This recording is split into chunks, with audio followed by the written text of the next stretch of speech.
اب کون ہے تیرا میرے سوا۔ مراد سعید کہتے ہیں مجھے خوف آتا ہے یہ سوچتے کہ یہ وقت عمران خان اور بحیثیت قوم ہمارا وہی وقت نہ ہو۔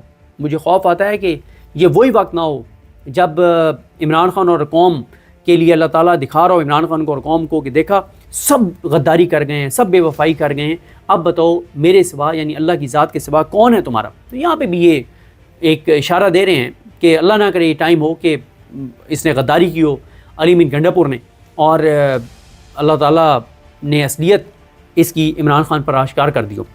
اس کے بعد وہ کہتے ہیں کہ مگر اس بات کی تسلی بھی ہے کہ اللہ ہے، اللہ کی ذات ہے۔ میں نہیں جانتا کس نے کس کو دھوکہ دیا یا کس کے ساتھ دھوکہ ہوا، وقت سارے راز کھول دے گا۔ میں جنہیں بہت اچھے سے جانتا تھا وقت بدلنے پر ان میں سے بہت انجان نکلے۔ نیتوں کے حال فقط ایک اللہ جانتا ہے، میں کسی کے حق میں ایسا دعویٰ نہیں کر سکتا۔ ہاں اتنے عرصے کی رفاقت کی بنیاد پر اپنے لیڈر کے متعلق اعتماد سے کہہ سکتا ہوں کہ نہ اس نے کبھی اس قوم کا سودا کیا ہے نہ کرے گا۔ وہ اپنے مجرم معاف کر دے گا، لیکن اپنی قوم کے مجرموں کو معاف کرنے والا ہوتا تو آج کال کوٹری میں نہیں مسند پر ہوتا۔ دبے الفاظ میں آپ سمجھیں کہ عمران خان اپنے ساتھ غداری معاف کر دے گا لیکن قوم کے ساتھ غداری معاف نہیں کرے گا، اور اس وقت جو کچھ ہوا ہے وہ قوم کے ساتھ غداری ہوئی ہے، لوگوں کے ساتھ غداری ہوئی ہے، جو نہتے لوگ نکلے تھے ان کے ساتھ بے وفائی ہوئی ہے اور غداری ہوئی ہے۔ وہ کہتے ہیں کہ 4 اکتوبر کے احتجاج سے قبل بھی خان صاحب سے میں نے میدان میں اترنے کی اجازت چاہی، جواباً یہی معلوم ہوا کہ آپ کے حوالے سے یعنی مراد سعید کے حوالے سے احکامات میں کوئی رد و بدل نہیں ہے۔ ظاہر ہے عمران خان صاحب جو ہیں مراد سعید صاحب کے حوالے سے کیٹیگوریکل ان کے کہ مراد سعید صاحب کسی صورت جو ہے وہ منظر عام پر نہ آئیں۔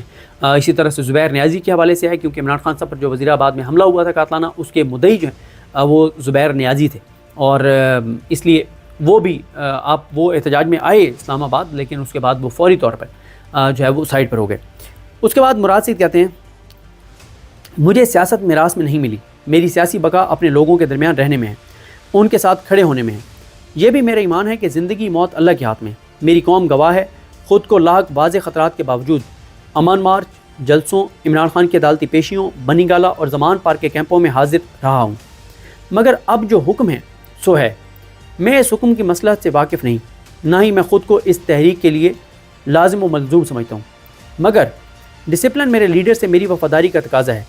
مجھے جتنا بھی ناگوار ہے لاکھ جبر سے، مگر میں اپنے عہد وفا کا پابند ہوں۔ یعنی وہ کہہ رہے ہیں کہ میرا دل بہت کرتا ہے میں آ جاؤں، میں لیڈ کروں، میں نکل آؤں، بہت ہو گیا، لیکن وہ کہتے ہیں کہ میری وفاداری کا تقاضا یہ ہے کہ میں ڈسپلن کو مینٹین کروں، اور عمران خان نے مجھے کہا ہے کہ میں منظر عام پر نہ ہوں تو مجھے منظر عام پر نہیں آنا چاہیے۔ مراد سعید کہتے ہیں اسی طرح ایک اور پابندی میں نے خود پر لگا رکھی ہے، پارٹی کے اندرونی معاملات پر پبلک فورمز پر بات نہ کرنے کی، مگر میرا اپنی قوم سے وعدہ ہے کہ میرا کوئی بھی اصول کسی بھی شخص سے تعلق آپ سے اور عمران خان سے میرے تعلق سے بڑھ کر نہیں ہے۔ مجھ سے منسوب ہر شخص اس بات پر گواہ ہے کہ عمران خان کا نظریہ اور اس کی قوم میری زندگی میں ہر رشتے سے مقدم ہے۔ جس دن مجھے یقین ہو گیا کہ پارٹی قیادت نے عمران خان سے غداری کی ہے، آپ مجھے ہر لحاظ سے ہر مروت سے آزاد پائیں گے، مگر اس دن تک مجھے اور آپ کو اپنا ذہن تمام امکانات کے لیے کھلا رکھنا ہے۔ بدگمانی گھن کی طرح ہوتی ہے، اپنی سوچ کو بدگمانی کے سائے سے محفوظ رکھنا ہے، اور عین ممکن ہے کہ یہ ہمارے خلاف بطور ہتھیار استعمال ہو رہی ہو۔ میں جانتا ہوں کہ طے شدہ حکمت عملی اور عمران خان کی واضح ہدایات پر عمل درآمد نہیں ہوا۔ ختم ہو گئی نا بات ختم کر دی مراد سعید نے۔ کیا کہتے ہیں؟ میں جانتا ہوں کہ طے شدہ حکمت عملی اور خان صاحب کی واضح ہدایات پر عمل درآمد نہیں ہوا، مگر فی الوقت اسے غفلت گردانوں گا۔ وہ کہتے ہیں عمل تو نہیں ہوا، یہ تو کلیئر ہے، عمران خان نے جو کہا تھا اس کی حکم عدولی ہوئی ہے۔ وہ آج کل ارطغرل کا ایک کلپ بھی چل رہا ہے نا، وہ آپ نے دیکھا ہوگا، تو وہ کہہ رہے ہیں اس کی حکم عدولی تو ہوئی ہے، لیکن اس کو میں اس وقت تک فی الوقت جو ہے وہ غفلت گردانوں گا۔ میں پہلے بھی کہہ چکا ہوں کہ ہم میں سے کوئی بھی عمران خان نہیں ہے، ہم عمران خان بننے کی کوشش کر رہے ہیں، اور اس کوشش میں ہم کوتاہیوں کے مرتکب ہوں گے۔ ان کوتاہیوں کی قیمت کا اندازہ رکھتے ہوئے ذمہ داری کا مظاہرہ لازم ہے، مگر یہ بھی اللہ کی ہی اپنے بندوں کو دی تسلی ہے کہ کیا خبر، جس چیز کو تم اپنے لیے برا سمجھو وہی تمہارے حق میں بہتر ہو۔ یہ بھی ممکن ہے کہ وہ ہمیں ہر سہارے، ہر بیساکھی سے آزاد ہو کر کسی سے اپنی امیدیں وابستہ کیے بغیر اپنے بلبوتے پر لڑنا سکھا رہا ہو۔ پاکستان تحریک انصاف کی سیاسی کمیٹی کے ہنگامی اجلاس میں عمران خان کی کال پر آئین کی حرمت، عدلیہ کی آزادی اور قوم کی حقیقی آزادی کے لیے جاری پرامن احتجاج کے مختلف پہلوؤں پر غور، اہم فیصلے۔ وہ کہتے ہیں تمام تر ریاستی فسطائیت، جبر، تشدد اور ریشہ دورانیوں کے باوجود پرامن احتجاج جاری رکھنے پر اتفاق۔ یہ اتفاق تو ہو گیا لیکن ایگزیکیوٹ نہیں ہوا، کوئی بھی نہیں نکلا۔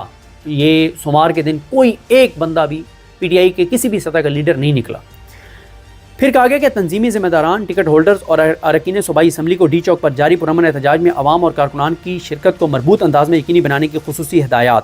اچھا، یہاں پر میں آپ کو یہ بھی بتا دوں کہ میری اطلاع یہ ہے کہ مراد سعید کی ٹویٹ کے بعد، حکم کے بعد، مشورے کے بعد میٹنگ سٹارٹ ہو گئی ہیں، اور لگتا یہ ہے کہ آج یعنی منگل کے دن اعلان ہو سکتا ہے بدھ یا جمعرات کے لیے۔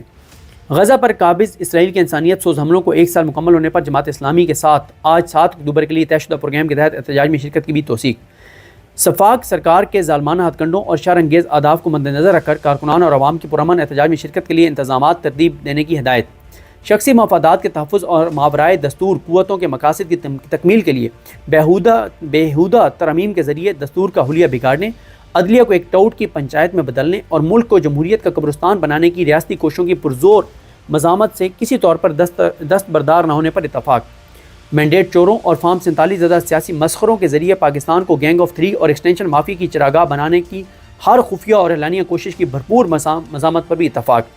کمال استقامت، حوصلے اور ثابت قدمی سے نکلنے اور تصادم اور اشتعال سے مکمل گریز کرتے ہوئے ڈی چوک پہنچنے والے کارکنان، خصوصاً انصاف یوتھ ونگ اور انصاف اسٹوڈنٹس فیڈریشن کے نوجوان اور عوام دلی مبارکباد کے مستحق ہیں۔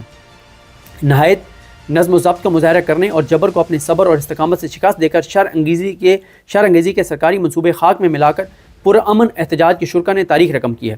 خوف اور جبر کے ماحول میں نتائج کی پرواہ کیے بغیر پرامن احتجاج کے شرکا کی میزبانی کا فریضہ سر انجام دینے پر اسلام آباد اور راولپنڈی کے باسیوں کا خصوصی شکریہ ادا کرتے ہیں۔ عمران خان کی کال پر لاکھوں پاکستانیوں نے پرامن احتجاج میں براہ راست بالواسطہ شرکت کر کے ثابت کر دیا کہ قوم اپنی حقیقی آزادی پر کسی قسم کے سمجھوتے پر تیار نہیں۔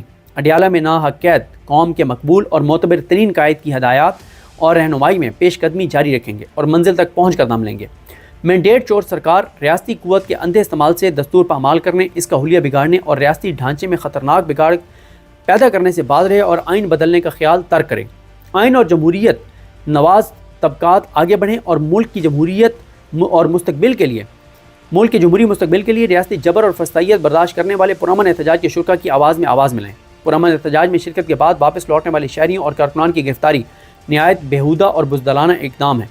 حکومت شرم کرے اور شہریوں کی بلا جواز پکڑ دھکڑ بند کریں۔ سیاسی کمیٹی کی جانب سے پرامن احتجاج میں شرکت کے لیے نکلنے والے سینکڑوں کارکنان اور شہریوں کی گرفتاریوں کی شدید مذمت، سب کی رہائی کا مطالبہ اور انصاف لائٹ فورم کو متعلقہ اضلاع میں گرفتار شہریوں اور کارکنان کی رہائی کے لیے بھرپور قانونی معاملت کی فراہمی یقینی بنانے کی خصوصی ہدایت کی گئی ہے۔ یہ ہوا ہے جناب ایک ہی اعلامیہ اس کے بعد جاری، اس کے بعد اور کچھ بھی نہیں آیا۔ اب کیا ہوگا، کیسے ہوگا، اس کے لیے انتظار کرنا ہوگا، اور ہو سکتا ہے جب آپ یہ ویڈیو دیکھ رہے ہو تو جو لیٹسٹ پی ٹی آئی کی پولیٹیکل کمیٹی کا اعلامیہ وہ آ جائے، تو جب وہ آئے گا تو اس پہ بھی آپ کو آگاہ کریں گے۔ مجھے اپنی دعا میں یاد رکھیں۔ اللہ کریم ہم سب کا حامی ناصر ہو۔ تو ناظرین، یہ تھی آج کی اہم اپڈیٹس جو آپ نے جانی صدیق جان کی زبانی۔ اسی کے ساتھ اپنے میزبان رضا میکن کو اجازت دیجیے۔ اللہ حافظ۔ پاکستان زندہ باد۔